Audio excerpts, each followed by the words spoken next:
Hey guys, welcome to Podtendo Season 2. Do we call them seasons, or do we not acknowledge how many years we've been doing this? We should totally acknowledge them so we can be like The Simpsons and get to like 52. Nice. All right. Cool. So Season 2, the way this works, if you are new to the pod, you're just checking us out.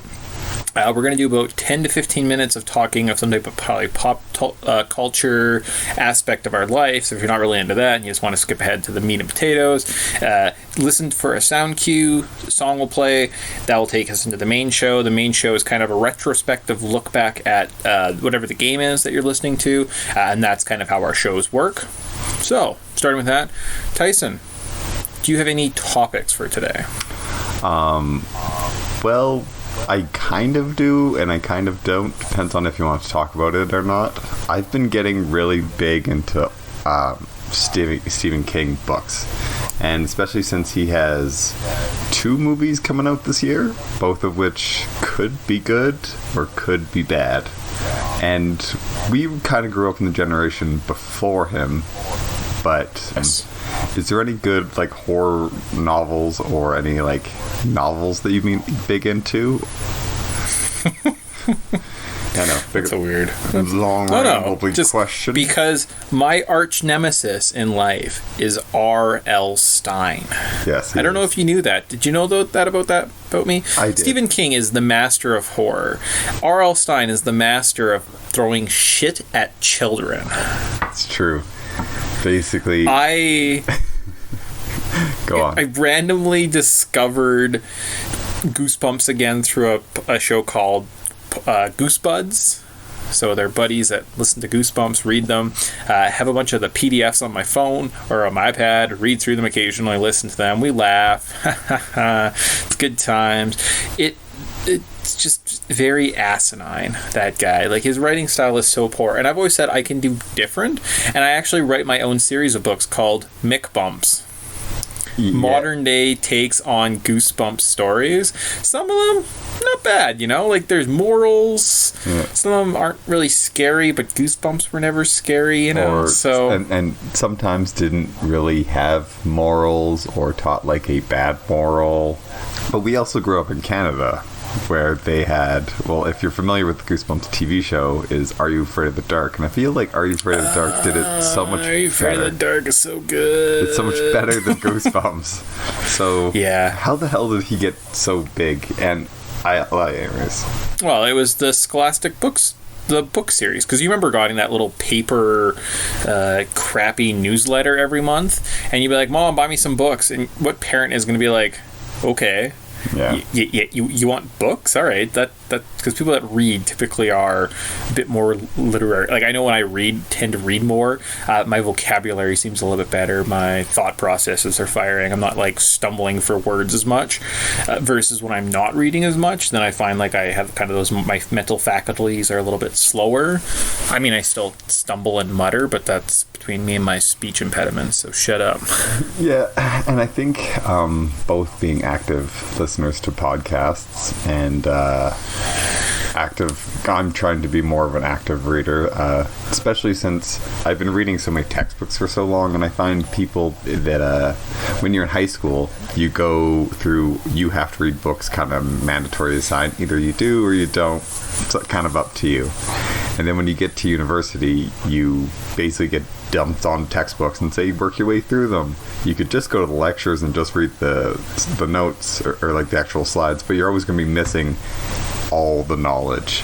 So you have to work your way through the textbook. Mm-hmm. But because you're reading so many textbooks mandatorily, I never read books kind of for pleasure. So now that I'm kind of done work and I've eased off the textbook reading, even though I still have a nice stack, it's nice to actually just read a book for pleasure. And I find when you are reading for pleasure, you tend to be less focused on staring at your cell phone and everything. So I don't know, I think it's a healthy habit that we should all probably pick up and look into a little bit more often. And the best part of Goosebumps books was the sweet cover art. Yes. Well, how else do you pick a book?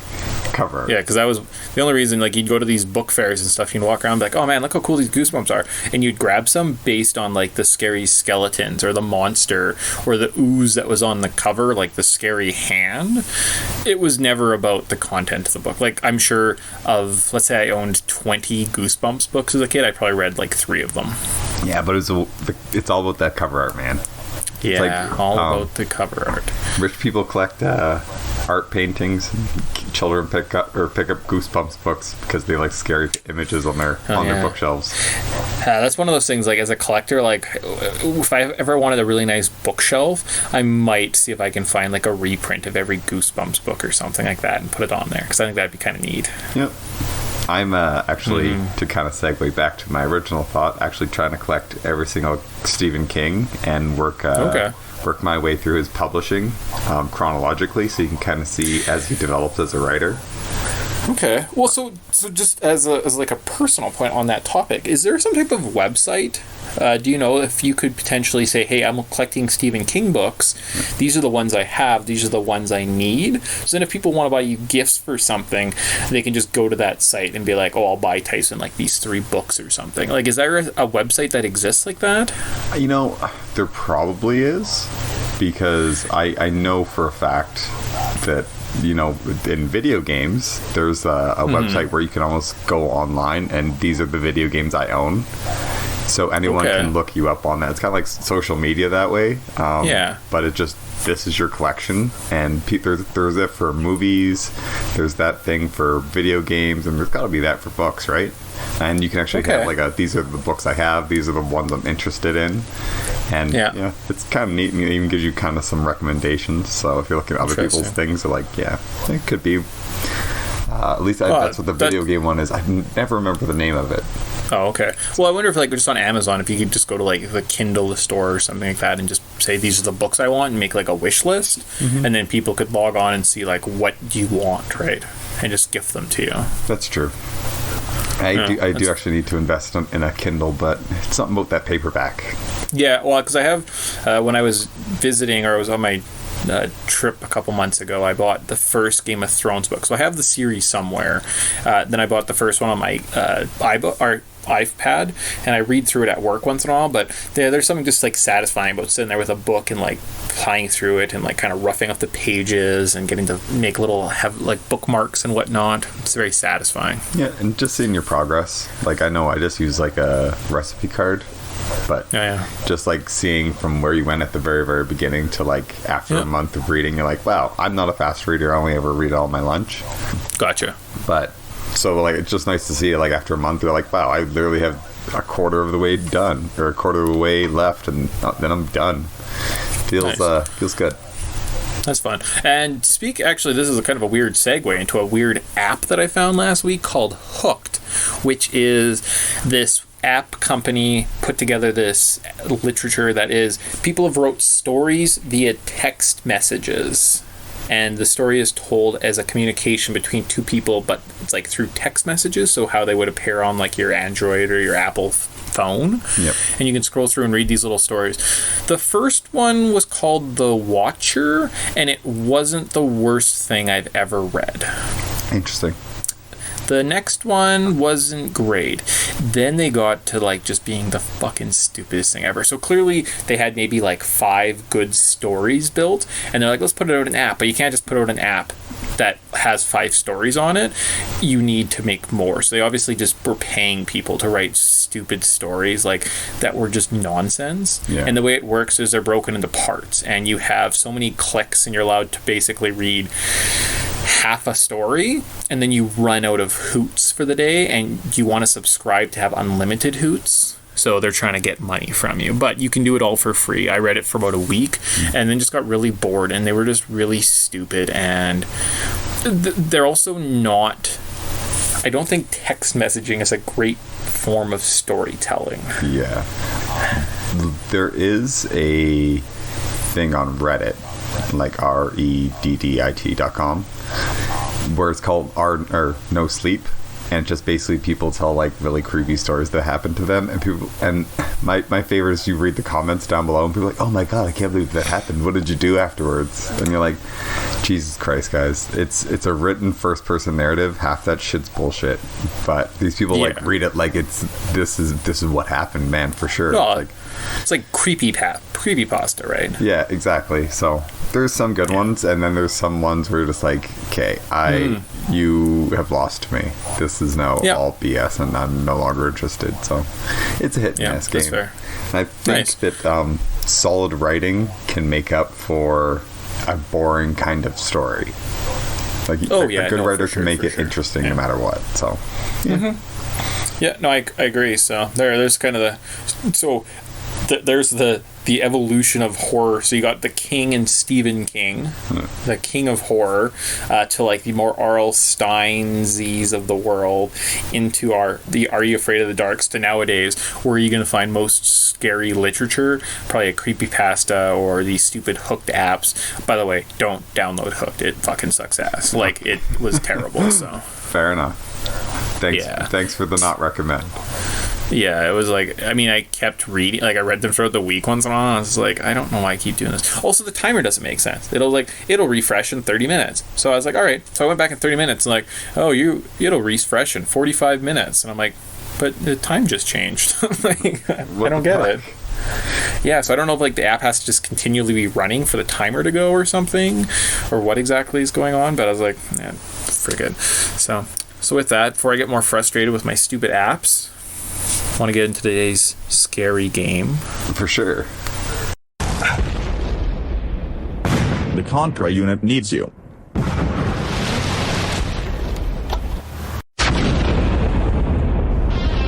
Hardcore gamers play Contra. Contra will make you tougher.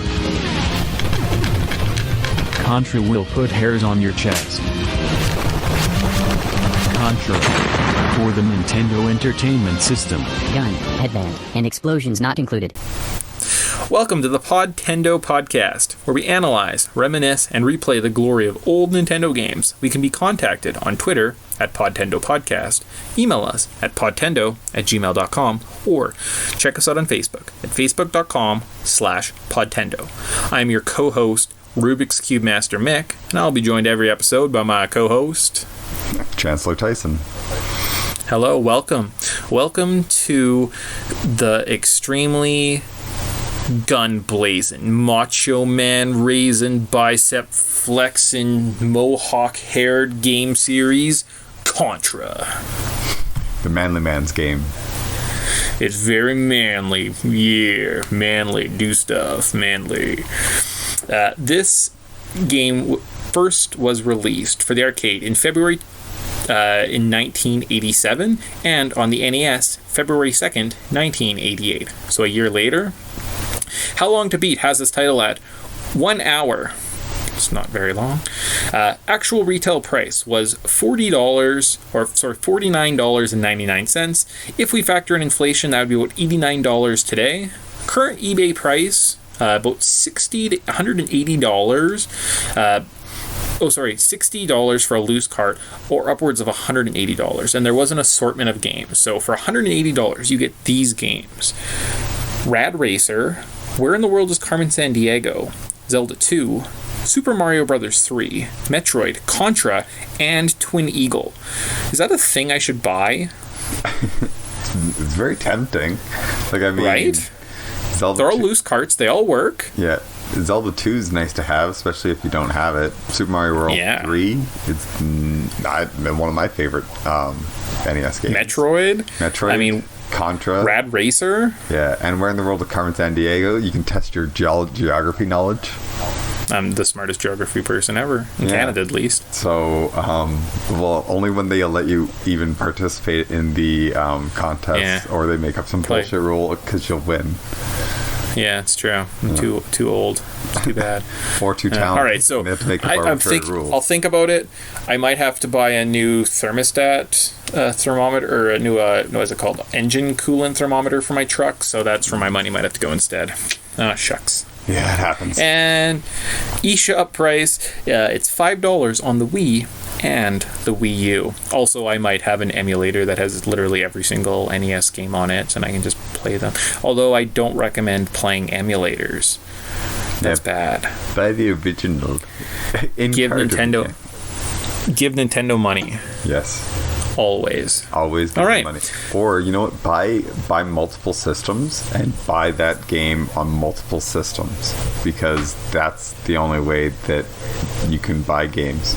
Yeah, that's how it works. That's how I roll with Nintendo. I have Contra on everything. All hail Nintendo. Buy their games every time, all the time. There you go. Nintendo, give us money. Nintendo, send us a song. You make music for us or something instead of us trying to commission it ourselves. Or just let us use it legally. Just write us a nice clean letter.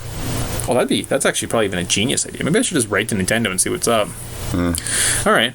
Anyway, the development details for the very first Contra game. This game began as an arcade title. Its big appeal was the simultaneous two-player action.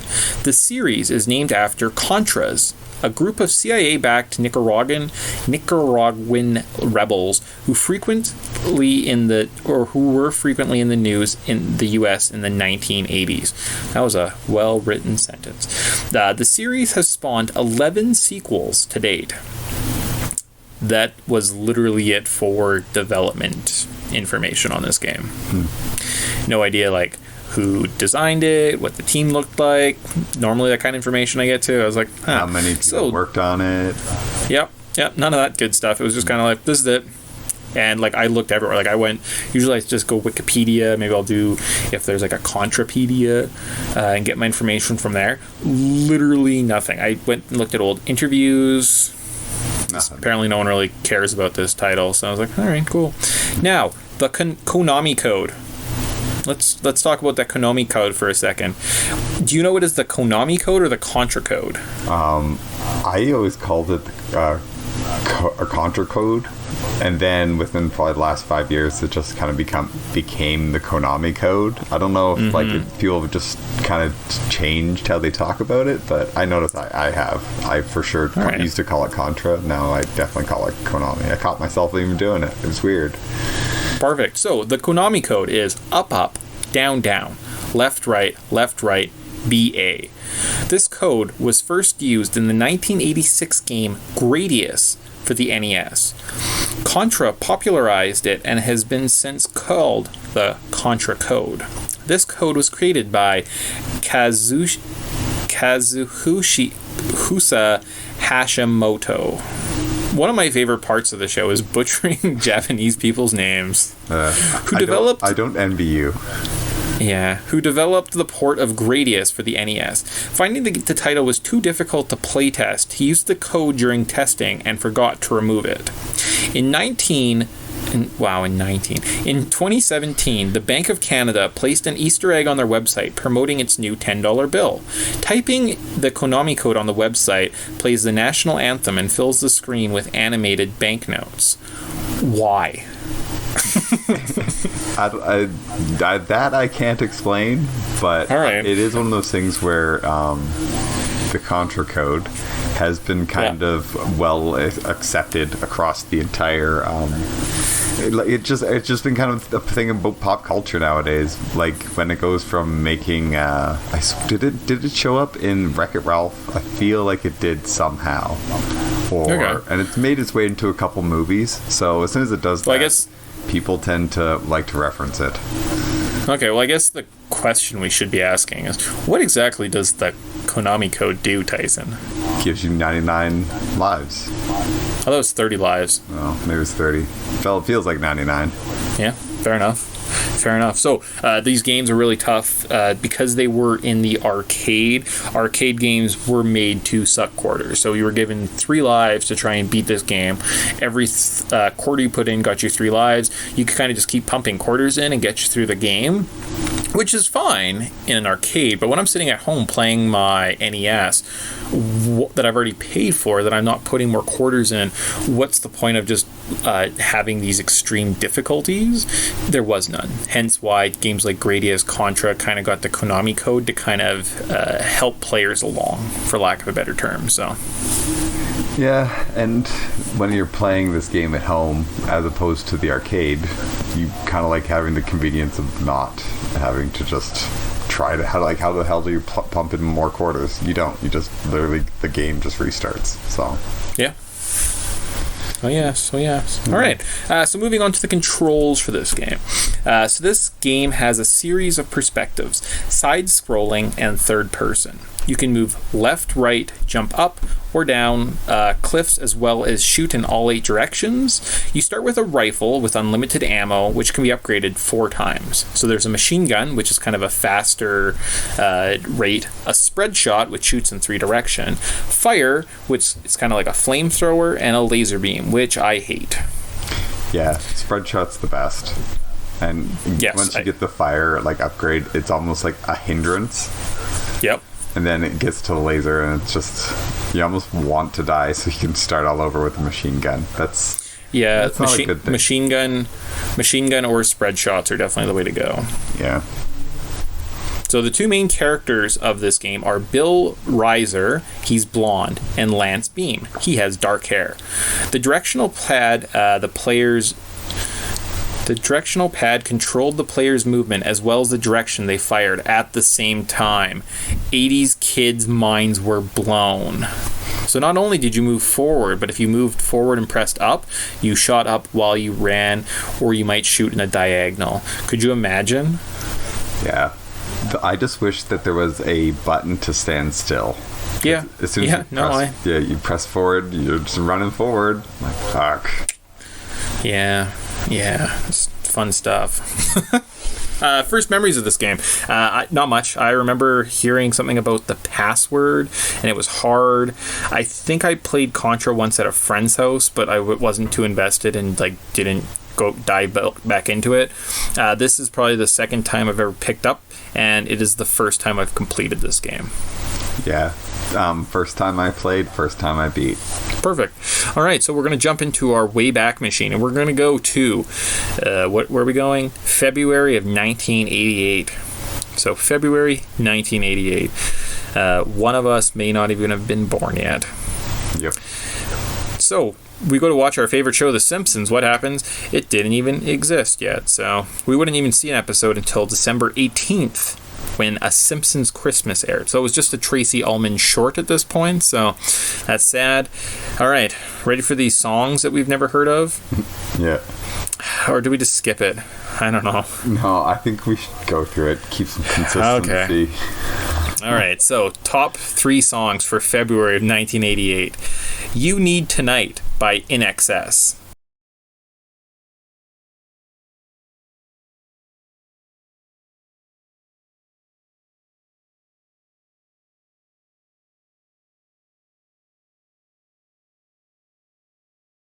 No idea?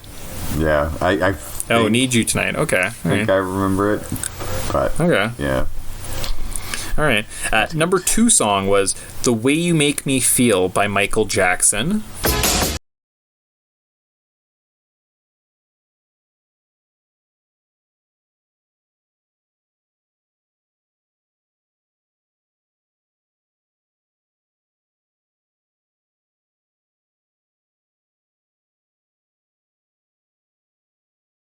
No idea. Really? I think I've heard it. And I was like, okay. And then the number 1 song. Yeah, actually. All right. The number 1 song, Could Have Been by Tiffany.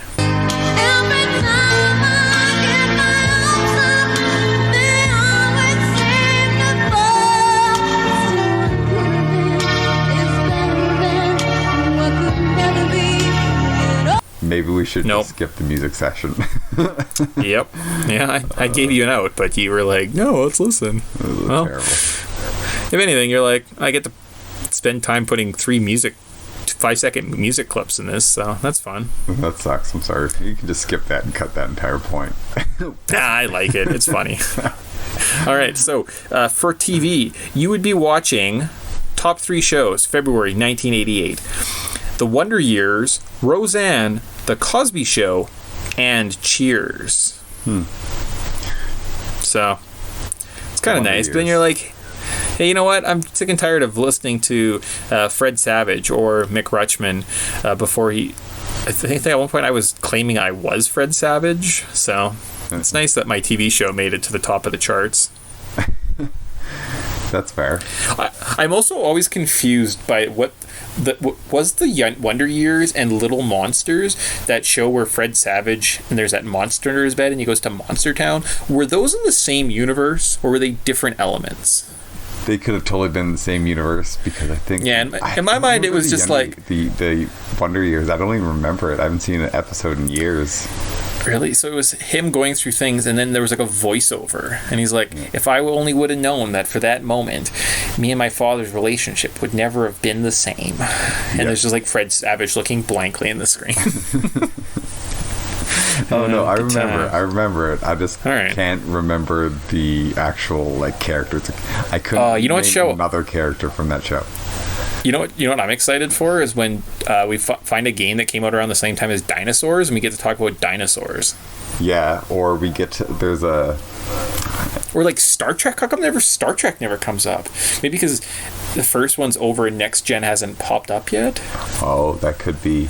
Because Next Gen is probably mid-90s. But I think I talk top shows, and I think like lots of these are all sitcoms. Like I think sitcoms are pretty much close along, and then maybe like one or two dramas. Typically, lots of those shows weren't popular until like syndication. So yeah. All right. Well, movies. We spent a lot of time talking TV, but guess what? For movies that came out in February 1988. All right, ready for this? The movie Epidemic, Satisfaction, and Hairspray came out this month. You ever heard of any of those? I have not. No, like these sound like the shittiest movies. And I looked them up and I was like, nope, don't recognize the cast. Like, never heard of the directors. I'm like, sucks.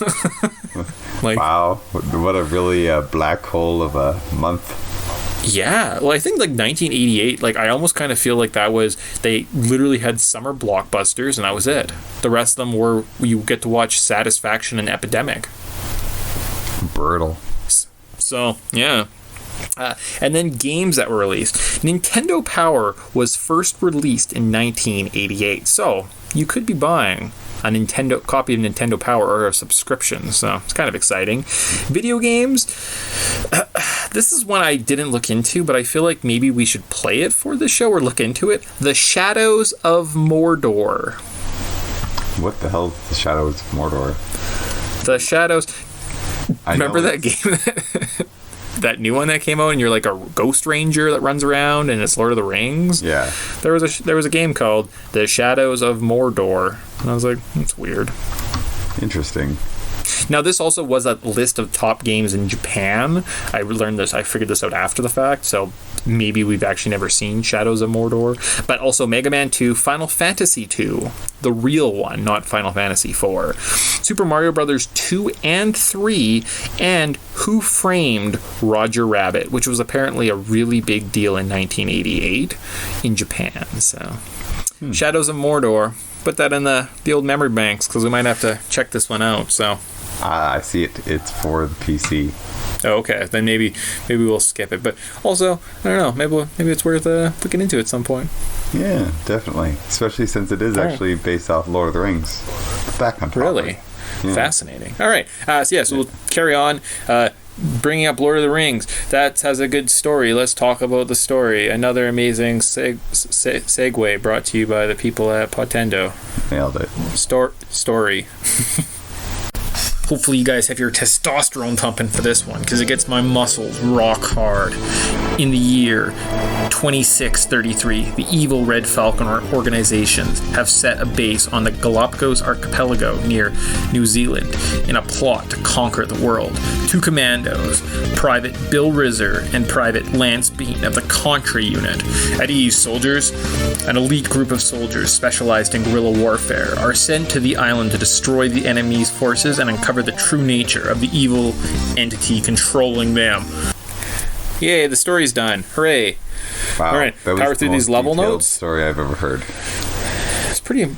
You know what? Actually, reading the story after the fact or after playing this game, I'm like, oh, that's what's going on. That makes sense. Because lots of my questions, I'm like, I don't get it. Yeah, I thought it was just some guys running around, but they were like, no. There's an actual. There's some stuff. So we wrote some stuff down. It makes sense. Yep. Oh, yes. So the way this kind of game works, I think we'll just kind of dive through. We can kind of just talk quickly about what the levels look like, kind of what perspective, and then maybe quickly talk on the boss. I don't think this will be too long. So the first one we start is our guys jump into the jungle. You fight starting kind of just easy jungle man. It's pretty much a classic Contra zone. So I think most games start in a jungle, or maybe if you've ever seen Contra, you've probably seen this level. It's hard, but it's really not impossible. And the boss is a big wall, or it's a door, or it's a tank. It's like a building that you kind of have to fight and shoot these little red blocks. Yeah, not the most imaginative, but it works. Then we go into the first area, the base. So this is a first-person perspective. So the first area was a platformer that you ran around and shot in 8 directions. Now we're in a kind of a third person. So we're behind our character. We're shooting forward. Yeah. Base 1, you have to go into a room, enemies come out, and you have to shoot a target. So usually it's a blinking light. Sometimes there's little guns you have to destroy, and the blinking light's behind it. Or you have to destroy a shield so you can shoot the blinking light. Yeah. Make sense? Guys run out from the sides in groups of it seems like 4, just laying on top of each other and just blasting out 4 missiles at a time. It's kind of fun. Oh, yeah. Then we go to the Waterfall. The game decided it wasn't hard enough, so they included literally everything. There was so much coming at you. It was just insane. Like, honestly, one of the better strategies would just be run and jump. Yeah. Especially if you have the Contra code going on. Just like run and jump. The boss was a giant alien monster with these big swinging arms.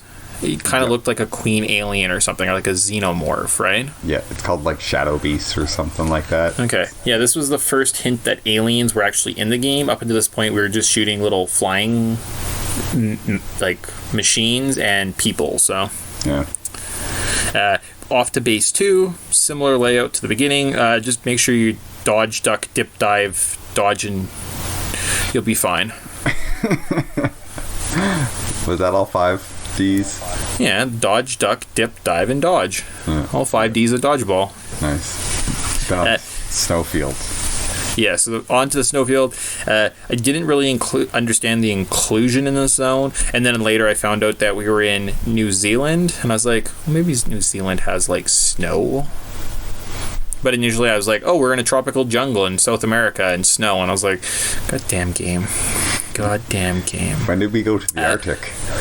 They do introduce new enemies that need to be taken out by laying on the ground, so they sit behind these big turrets. You kind of have to lay down and shoot them. Just keep moving. I kind of got used to the diagonal shooting. So up until this point, I was never used to shooting I was either like forward, back, up, or down. And this is when I finally kind of got used to shooting at those angles. So that was exciting. Nice. The boss was an anti-gravity shuttle. You just shoot the exhaust and he dies. Yeah. Kind of not the scariest boss in this game.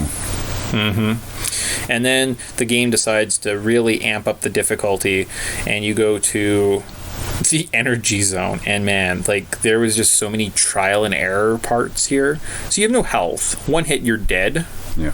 And there's parts where there's little platforms with like gas that shoots out and random little booby traps, and they must have made just a fortune off this game. Yeah, no doubt. And there's a couple times where, like, I don't know if it was like you or with you, but I would come back to life, and all the enemies still know you're standing where you are, but you can almost flash into existence. And while you're flashing and are fucking invisible, you need to be able to, like, aware of where you are in relation to like a bullet, so you can jump over it, or you just kind of like pop into existence, get shot again, and that's all she wrote. And you're like, this fucking game is relentless. Oh yes, yeah, no, and this one that I laughed at because I think I was struggling so much with the game. The boss of this area was this giant armored guy. I literally forgot about him. I had to go back and watch a video and be like, oh, that guy, because I had So I was using 99 lives, or I had infinite lives on my emulator, and then I found out I had a turbo button, and I had a turbo button with the machine gun. So I was firing at such a fast rate, enemies were going down just like flies. And I came out, and this big guy showed up, and I was like, da, da, da, da, da, and he just died, and I was like, oh, perfect. And that was like the boss that level, so...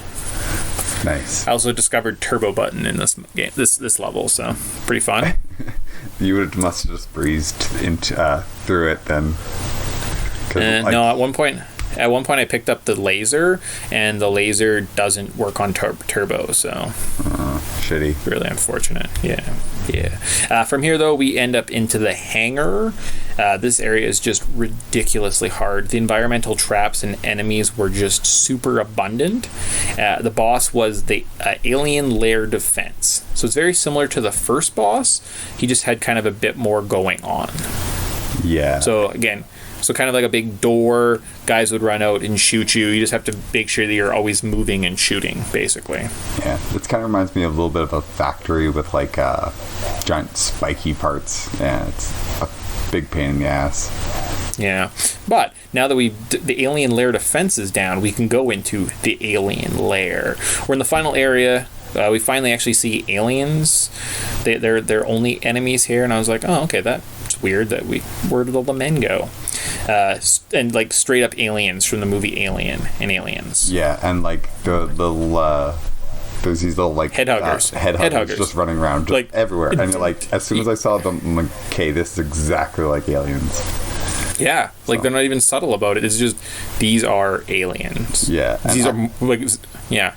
I think that I don't remember where I read this or heard this, but I think that they were originally making an Aliens game, but they were looking to license it, and obviously the people who owned Aliens at the time were like, oh yeah, but we have to give feedback, and they're like, fuck it, no, we're just going to make our own thing. And those face huggers must have been one of the first enemies they designed, because they're so like detailed, and, like the people that like there's more detail put into one of those than your actual character sprite. So yeah, no, I concur. So the last two bosses of the game is one of them is a xenomorph head. It looks literally like just a giant xenomorph head that you just kind of shoot up at a diagonal at. I was like, it's weird. Then the final boss is a heart, or like it's a blob of alien parts. Just kind of jump around, die a lot. Apparently it was called the Red Falcon, and this was the thing that was brainwashing everyone and creating all the alien monsters that were trying to take over the world. So the Queen. Yeah. But we did it. Congratulations. You've destroyed the vile Red Falcon and saved the universe. Consider yourself a hero. And that was the game. Pretty short and sweet. Yeah. But I would hate to have plunked quarters into a game just so I could play this. It's kind of fun, because it is a 2-player game, right? I mean, the two guys could go head-to-head or, like, work as a team. I think that was kind of the big appeal, because lots of these games where you could play, but it would be like, I'll go, and then you go, and then I'll go, and then you go.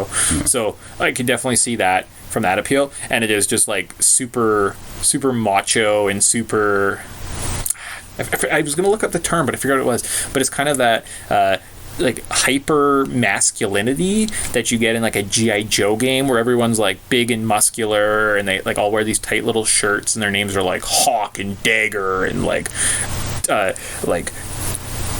I'm just gonna say derogatory stuff, so I'll stop myself. But that kind of that hyper masculinity that you kind of see in those kind of sense of the media, and it's like just exasperated by this title. Like everyone's got a gun, which is their dick, and it fires all the time because like dicks are sweet and guns are cool, and look how big our biceps are.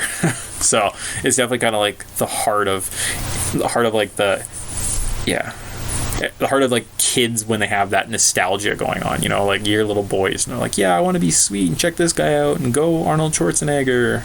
It's what a kid thinks is cool. Yeah, for sure. Or it's like the Expendables movies. Just basically this was basically they try to do that hyper masculinity, and like everything has to be fudge and explosions and guns, and it's like because like It's literally just a bunch of guys that are bodybuilders and work out all day, just hanging out, being men and blowing shit up and keeping America great. Yeah.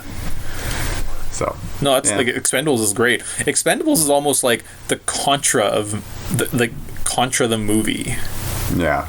Without really aliens, right? Like if you put aliens in Expendables, it would just be Contra, right? So because at one point, what is his name? Like it's not Michael Clark Duncan. It's that what the fuck's his name? Terry Anyways, Crews? like this big black guy. He's got this Terry Crews, and he's got this like giant punt gun, and he's just walking down the hallway. He's like, and I was like, it's so dumb. But like guys will watch that and they're like, yeah, that's so fucking sweet.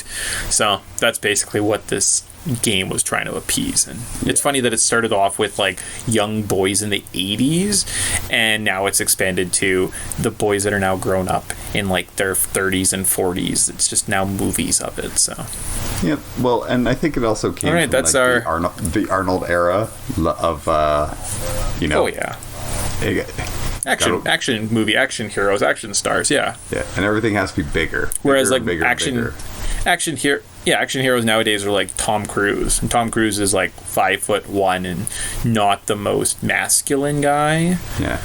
Or like action heroes nowadays are the fat guy from Parks and Rec and a talking raccoon. Yeah, and it all started with Die Hard because John McClane's just the everyman, right?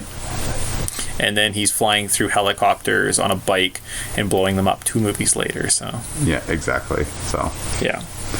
It evolves. So, but this is kind of like, this game is kind of the start. Like you can kind of see the groundwork for that kind of stuff. Yep. All right, ready for the second part of this Contra series? Yes. Greetings, it is I, Red Falcon, the vile alien warlord from Konami Super C for Nintendo. He never made it past my intergalactic goon squad and diabolic arsenal of destruction. This one never had a chance against my vicious genetic space freaks. And they were no match for my invincible 8th level invasion. See how far you can get in Super C. You never know where you might end up. All right, we're going to go play Super C or Super Contra for the NES, not the Super NES, which is very confusing. Yeah, especially since they used the Super Nintendo to call everything Super for the... Yeah. Because like even when you said, sorry to interrupt, but when you originally said to do this podcast, I know we always love talking producers' notes. But when you actually asked me to do it, I was like, man, why are we doing a Super Nintendo and NES game? And then I was like, oh no, actually Super Contra totally is on the NES. So yeah, well, and the fascinating thing too is like when the classic, the NES Classic came out, one of the games they were toting was, oh, you could play Super C, and I like had no idea what that was, and just kind of ignorantly didn't look it up, and then I was like, oh shit, it's just the second Contra game, but for the NES, I was like, it's odd. This maybe was like the first time, like, man, isn't it sweet to put Super in front of game? The Super Nintendo. Oh, shit. This might have been the game that started the Super Nintendo. I don't doubt it. The release date of this was January 8th, 1988 in the arcade, and April 2nd in 1990 for the North American NES port. How Long to Beat has this game at 1 hour. Actual retail price was $50. If we factor in inflation, that would be $89 today. Current eBay price is $32 for a loose cart and $100 for an in-box copy. eShop price, it is available on the 3DS, Wii, and Wii U for $5. For some reason, this one is more distributable than the very first title. I don't know why. No idea. Moving on to the development details of this game, I didn't find many details on this game, like at all. A difference between Super C and Contra was that when you died in Super C, you could retry the game 5 times versus only 3 times in Contra. So when they re-released this in arcades, you could continue upwards of 5 times instead of 3. So that was kind of like the big difference. That's not bad. You can also continue at any point rather than have to wait for your partner to run out of lives. There you go. All right. The controls. All right. Controls. The only difference is there's an overhead section, so instead of the third-person view, there's these crazy overhead bullet hell parts, as Tyson calls them, and that's a pretty accurate description, Tyson. Yeah. Yep. And it's basically now, I will say that playing Super Contra right after Contra is, I feel like the diagonal's just a little bit more responsive. I don't know if that was by cough emulators, but I don't know. I felt this one a little bit more buttery. Yeah. Nice. It's also kind of interesting to just the difference between, say, a Contra, which was Konami's like nest egg at this point, and they were also doing Metal Gear at the same time as the series, and just how those two games are kind of almost there's elements of Contra in Metal Gear, and I understand why they wanted to get away from the gunplay and do more stealth, because this game is all gunplay, right? Yeah, true. And I could see, like, especially the overhead sections. I was playing at one point and I was like, oh, this is extremely close to Metal Gear. Yeah, and I guess it would just be a lot more. Metal Gear is a lot more of the kind of overhead mode, where this has a lot more side-scrolling, so. Yeah. Fair enough. All right, so first memories, I literally have nothing. While I think I've heard of Contra before, and I think I even played it once, I've literally never heard of Super C. And mentioned, I did hear it was in the NES Classic, but like had no idea what Super C was.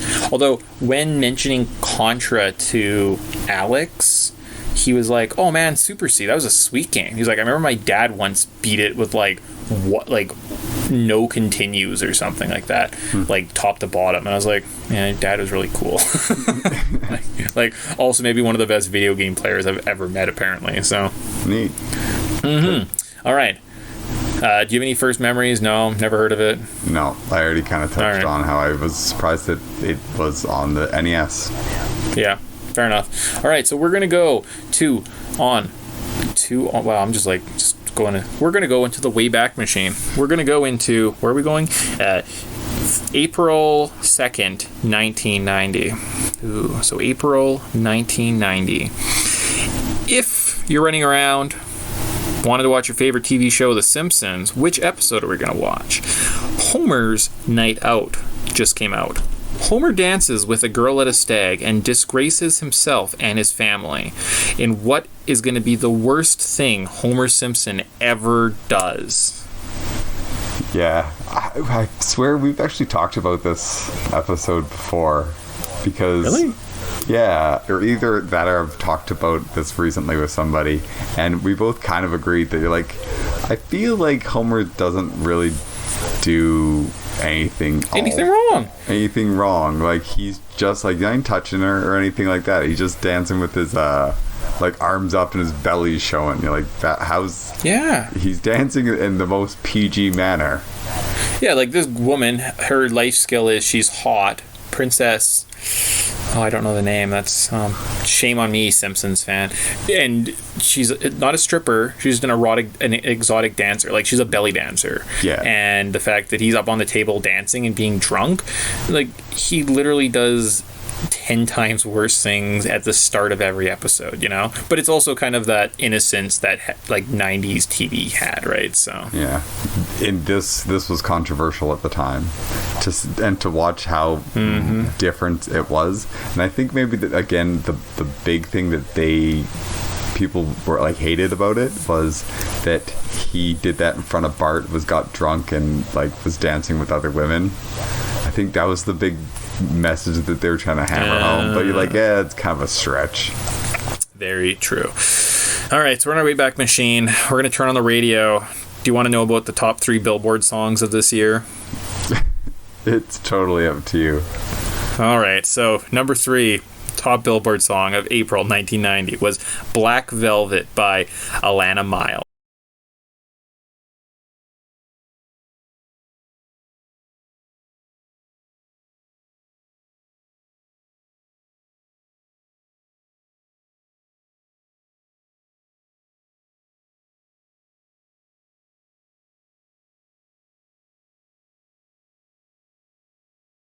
Number 2 was Love Will Lead You Back by Taylor Dayne.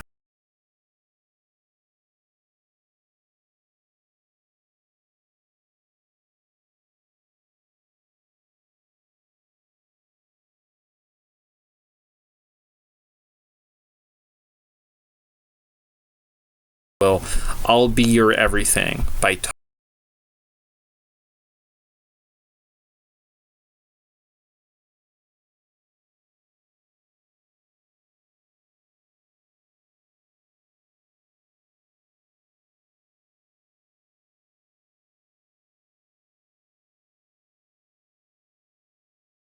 And those were some three great top songs back in the day. I remember them fondly. I can't.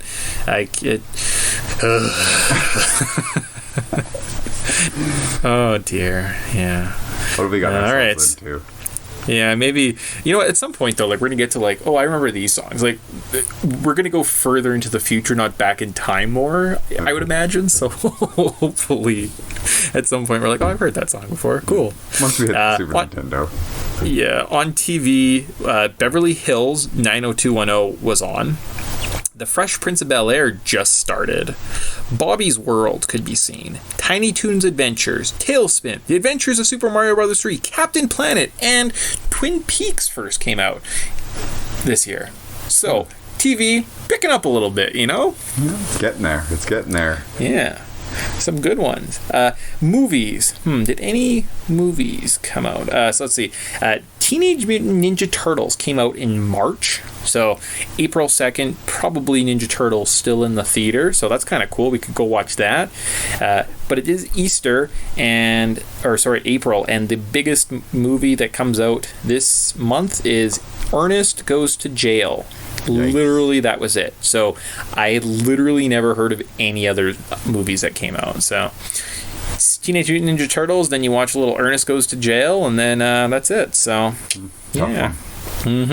Games though, a couple good games came out. Super Mario Bros. 3, nice. Snake's Revenge, Fire Emblem, Shadow Dragon and the Blade of Light, Final Fantasy, Dr. Mario, Mega Man 3, Super Mario World, and F-Zero. So it picked up a little bit. So you're not going to go watch a movie. You're probably just going to stay in, play a video game, watch Bobby's World.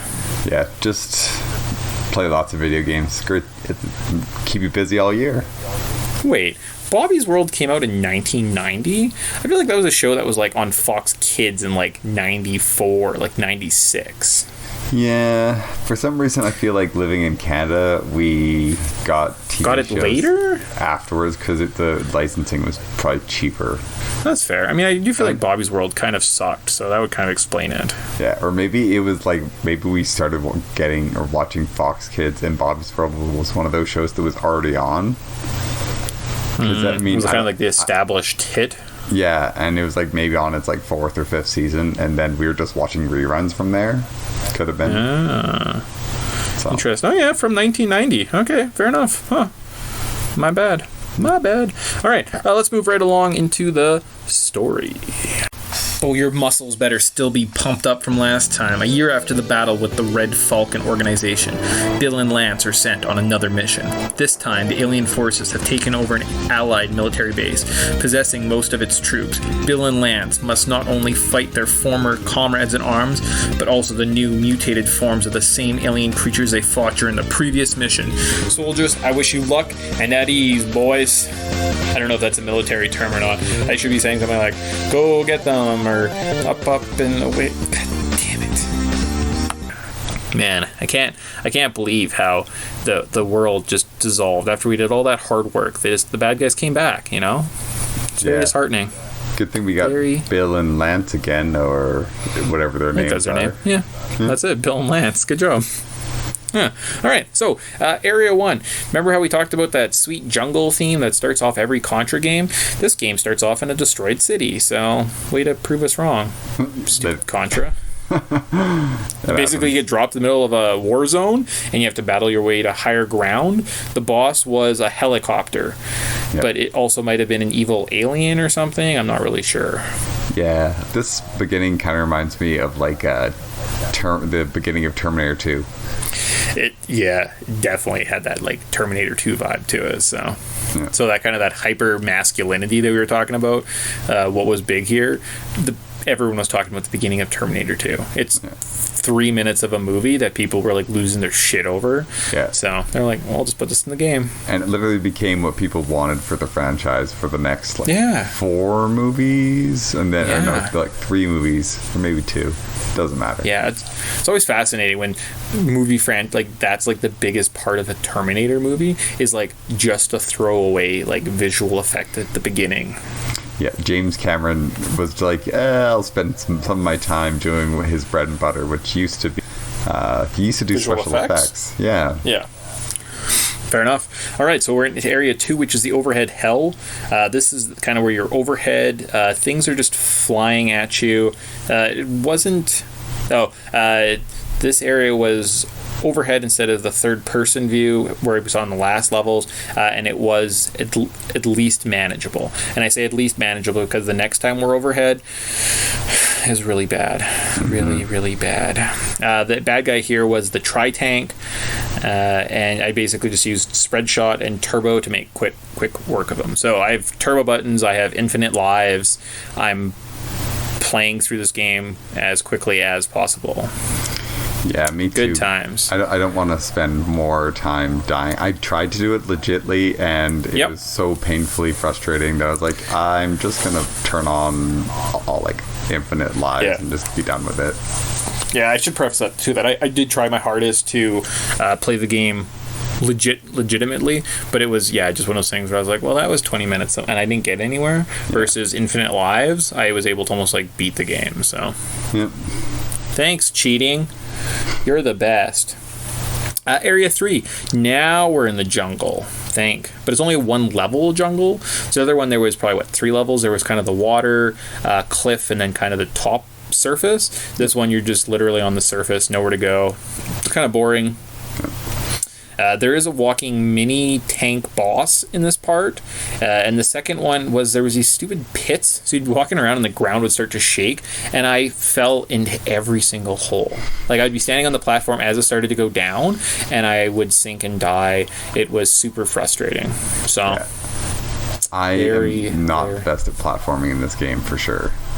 Oh, it was good times. The boss was a big wall with a red eye. It had a bunch of small circles on it. I don't know if it was its name, but that's what it did. Yeah, and was this not a boss from like the first game? I think so. Yeah, it was kind of a redo of like the jungle level. So I think they were trying to show that maybe the alien destruction was into cities now, and not just in the jungle. So I think this is maybe us like infiltrating the base, as opposed to the first one. I was like, oh man, look, our homes got destroyed, we should go kick some butt. Yeah, time to kick some ass.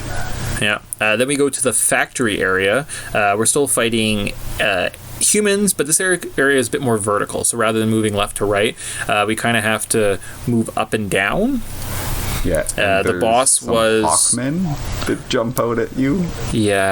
Yeah, and this was there was like a big chandelier at the top that with like a big spread shot that you had to, or that shot down at you. I just used the spread shot to kill it. Yeah. Area 5 was an uphill area, similar to the waterfall in the first game. Just run through as quickly as possible. There's lots of slopes, a lot happening, and then you have to kind of come down some shipping freights to fight a hover boss. I think this guy it was like a weird pattern, like he was only vulnerable for a certain amount of time, but again, if you have infinite lives and say like a turbo and a machine gun, you can just shoot him and kill him. So yeah, and the other thing is he also just spits out like little monsters. Oh yes, that's right, the little like face hugger guys. So yeah.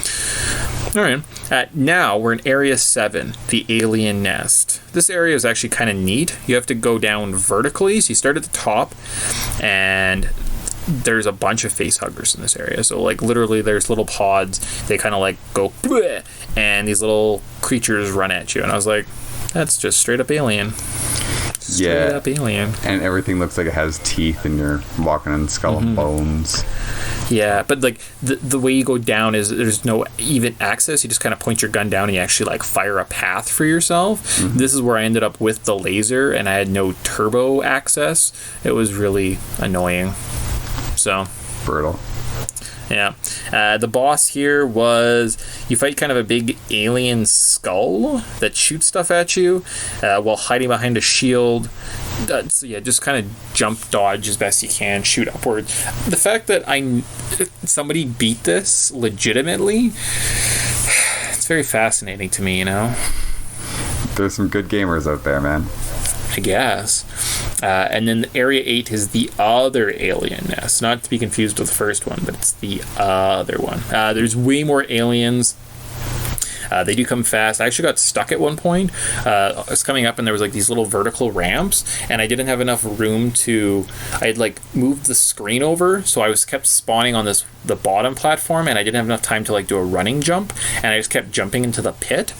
I would have lost my mind had I not had infinite lives on, or if I was at like spending quarters on each play, because it would like that would have been probably like $5. Yeah. Like, literally stuck to the point where I was like, I might have to replay through this whole game to beat this game now. So, yeah. So even though I have infinite lives, it's not easy, you know? No, it's still frustrating. Like, this game is harder than hell. Like, for you people to be good at this game, they have had to master it. And I swear that this was one of the very first kind of franchises that made the video game player like really frustrated, where everybody else was like, no, it needs to be fun and enjoyable and you can just relax and just do it. It's like, no, you're gonna grind and have to earn, like, build your skills, memorize every square inch. One thing I remember about this level was it literally looked like eggs and face huggers. How did these people not get sued? So the one thing we did miss was we went from Area 5, which was the uphill area, to Area 7, the alien nest, and we missed Area 6, which was the overhead hell area. This, like, it was extremely difficult. There was so much coming at you. You had to have extremely good reflexes, and this was the part where I was literally sitting there and I was like, I don't know how you beat this game. Between this and a couple of the bosses here, like, you would just... Well done. So sorry, I forgot to mention the second overhead area. That was just extremely tough. But we finally cheated our way right to the end. We have to fight the two-headed gray crawly boss. I just kind of stood in front of it and turbo spammed my machine gun and killed it. Yeah, but this actually has full-grown xenomorphs in it. Like, oh yeah. They're like running after you and everything. It's pretty amazing. Yeah. So there's our take on Super C, the second Contra game for the NES. It's pretty cool.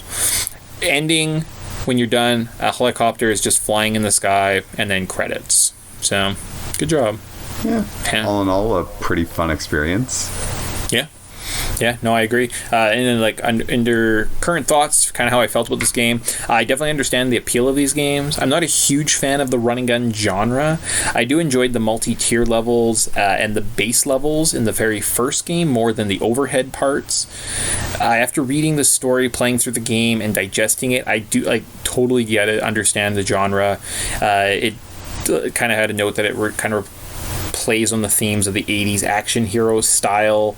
G.I. Joe, as I mentioned, was kind of very similar to this. But I can definitely appreciate those things. Like, I wouldn't say they're for me. Like, I don't know if I was, like, big into G.I. Joe and I was like, yeah, man, gotta kill that Cobra. But I definitely probably had some toys, and I think I had a couple movies that I watched that I really enjoyed, so I definitely understand the appeal of the hyper-masculinity. It's not my favorite genre by any means, but it's there.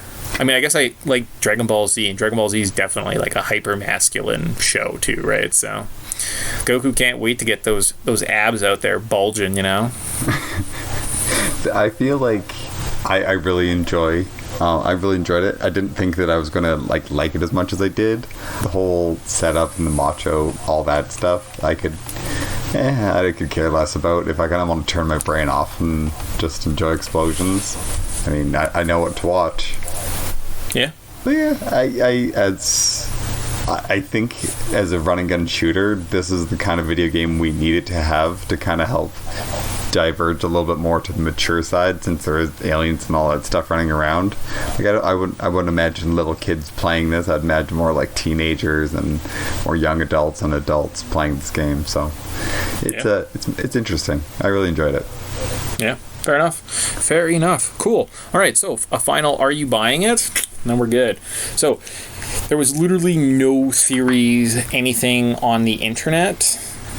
I guess 2 muscle guys killing aliens is self-explanatory. So could we come up with our own theory? Or do you want me just to read some facts about the game? About how this ties into everything. I'm just gonna read some facts. Oh yeah, sorry. Yeah, like, do you have any any theories of it? Nothing. All right. So I'm about to just read these facts and then we call it a day and say, good first episode of season 2 or of year 2 or whatever we want to call it, or we may never reference that what year we're in ever again. Probably. Lance and Bill are based off alien characters. Lance Beam was a combination of Lance Hendrickson, who played Bishop, and Michael Biehn, who played the love interest in Aliens. What was his name? Hicks? Yeah. I think.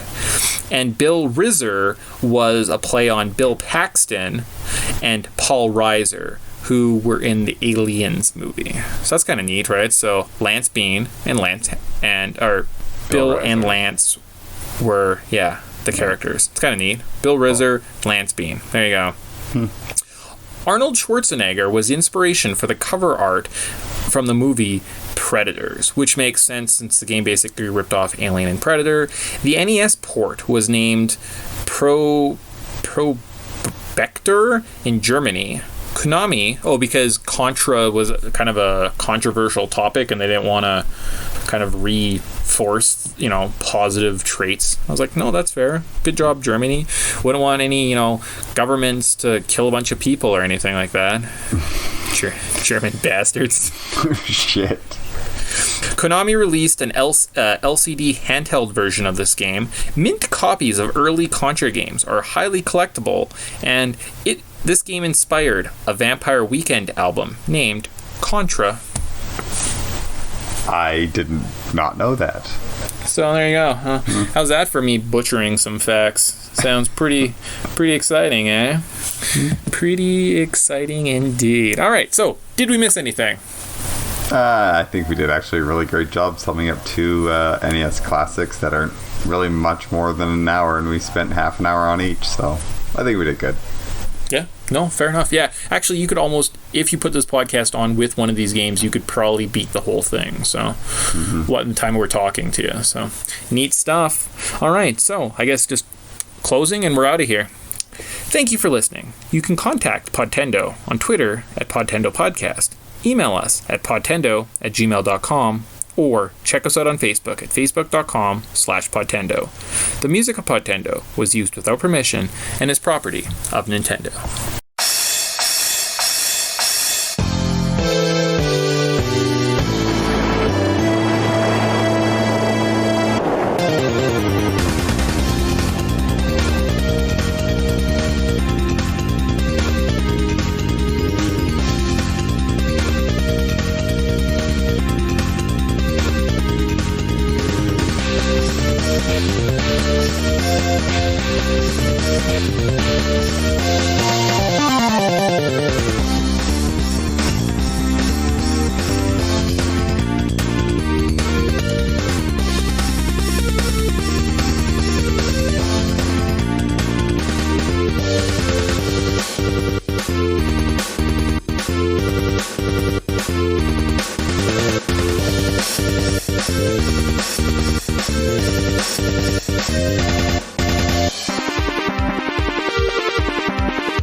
We'll be